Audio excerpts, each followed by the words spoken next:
કચ્છ સૌરાષ્ટ્રના ખેડૂતોને હવે મગફળીના પાક માટે 8 કલાકને બદલે 10 કલાક વીજળી આપવામાં આવશે અને નાના ઉદ્યોગકારોને 150 કિલોવોટ વીજળી આપવાની જાહેરાત કરતા ઉર્જા મંત્રી કનુભાઈ દેસાઈ. હવે જોઈએ ઉર્જા મંત્રીની મીડિયા સાથેની પ્રતિક્રિયા. સામાન્ય રીતે વીજળી અને વીજળીનો વપરાશ દરેકના જીવનમાં એટલે કે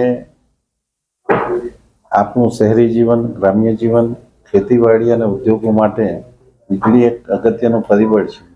અને આપણી ગુજરાત સરકાર જે છેલ્લા 3 થી 4 વર્ષથી સતત વીજળી એક પણ દિવસના લોડ શેડિંગ વગર આપી રહી છે, ત્યારે અતિવૃષ્ટિ થવાના લીધે આપણે અહીંયા પાણી ઘણું બધું વરસ્યું હોવા છતાં પણ જ્યારે આપણો મગફળીનો પાક, જીરું જેવા પાકો જ્યારે વરસાદના અભાવે 10 દિવસ 15 દિવસથી વરસાદ નહીં હોવાથી ખેડૂતોને મગફળીનો પાક લેવાની મુશ્કેલી સર્જાઈ, ત્યારે ખેડૂતો, ધારાસભ્યોએ રજૂઆત કરી અને આપણા મુખ્યમંત્રી શ્રી સાથે પરામર્શ કરીને અમે નિર્ણય લીધો કે જે વિસ્તારમાં મગફળીનો પાક છે અને વરસાદની તંગી છે ત્યાં 8 કલાક જે આપણે વીજળી આપીએ છીએ એના બદલે 10 કલાક વીજળી આપવાનું નક્કી કરવામાં આવ્યું છે. અને દરેક ખેડૂતો તેમજ અમારા ધારાસભ્યો આનાથી ખુશખુશાલ થયા છે.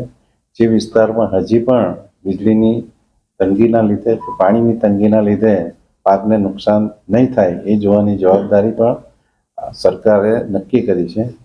ખાસ કરીને આપણે જોઈએ તો જામજોધપુર, માનવદર, વંથલી, મેદરડા, કેશોદ, માંગરોળ, માળિયાહાટીના તાલુકા તેમજ આખો કચ્છ જિલ્લો જ્યાં મગફળી અને બીજા પાકો માટે સતત પાણીની જરૂર હોવાથી વીજળીનો વપરાશ વધારવા માટે આ એક આયોજન કરવામાં આવ્યું છે. જો તમને હું આંકડાની વાત કરું તો PGVCL એટલે કે પશ્ચિમ કચ્છ અને સૌરાષ્ટ્રમાં વીજળીની મહત્તમ માંગ 27/8/24 એટલે ઓગસ્ટ 24માં જ્યારે વરસાદ વધારે હતો ત્યારે ફક્ત 187 મેગાવોટ હતી અને 23/9/24ના રોજ વધીને સડનલી 5820 મેગાવોટ થઈ. અને એ પણ ઓછી પડતા આપણે ખેડૂતોને મદદ કરવાનું નક્કી કર્યું અને આ રીતે દરેકને 10 કલાકની વીજળી 10 દિવસ માટે આપવાનું નક્કી કર્યું છે અને વધારે જરૂર પડશે તો એનો પણ નિર્ણય કરવામાં આવશે. આ વીજળી માટે આપણે અગાઉનું પ્લાનિંગ કરેલું હતું. આપણે ગેસ પણ સ્ટોકમાં રાખેલો હતો. જ્યારે બીજા રાજ્યમાંથી આપણને વીજળી નહીં મળી શકે તો આપણે પોતે આપણા ગેસના પ્લાન્ટો ભલે એની યુનિટ કોસ્ટ વધારે આવે છતાં પણ ચાલુ કરીને આપણે ખેડૂતોને આપવાનો નિર્ણય કર્યો છે. આ એક મહત્વનો નિર્ણય છે અને એકદમ ઉત્સાહ ફેલાયો છે.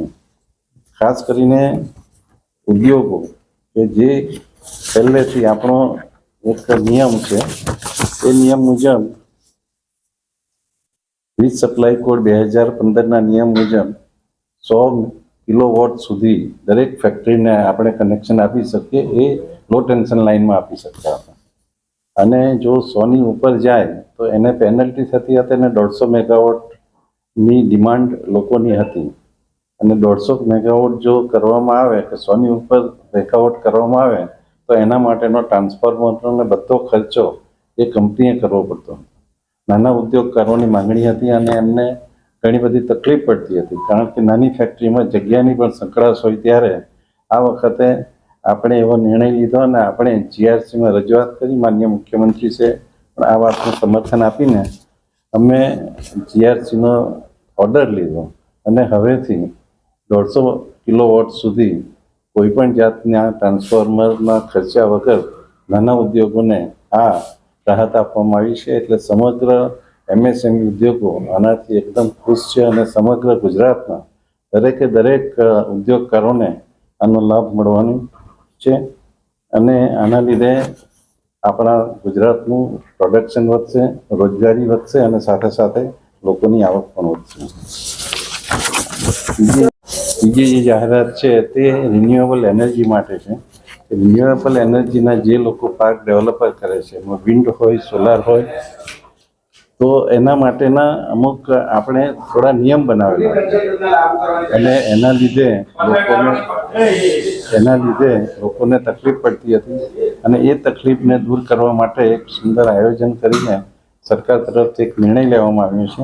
અને આ નિર્ણયના લીધે જે નાની કંપનીઓ પણ પોતાના વપરાશ માટે વિન્ડ ટર્બાઇન રાખી શકશે અને એને પોતાની કોસ્ટ ઓફ પ્રોડક્શન ઓછી કરી શકશે.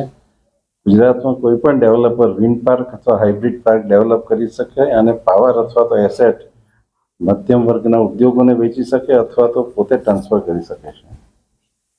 આનાથી 300 મેગાવોટના પ્રોજેક્ટો અત્યારે કાર્યાન્વિત થશે અને બીજા 2000 મેગાવોટના પ્રોજેક્ટો આવશે. આ રીતે ખેડૂતો માટે જે રીતે આપણે વીજળી વધારવાનો નિર્ણય લીધો છે તે જ રીતે આપણા દેશના યશસ્વી વડાપ્રધાન માનનીય નરેન્દ્રભાઈએ 100 ગીગાવોટ એટલે જે પાવર 2030માં કરવાનો છે તેમાં પણ આ નિર્ણયથી ફાયદો થશે. બોલો હવે શું કહું? આપણે નક્કી કર્યું છે કે જેને જરૂર પડશે એને આપીશું.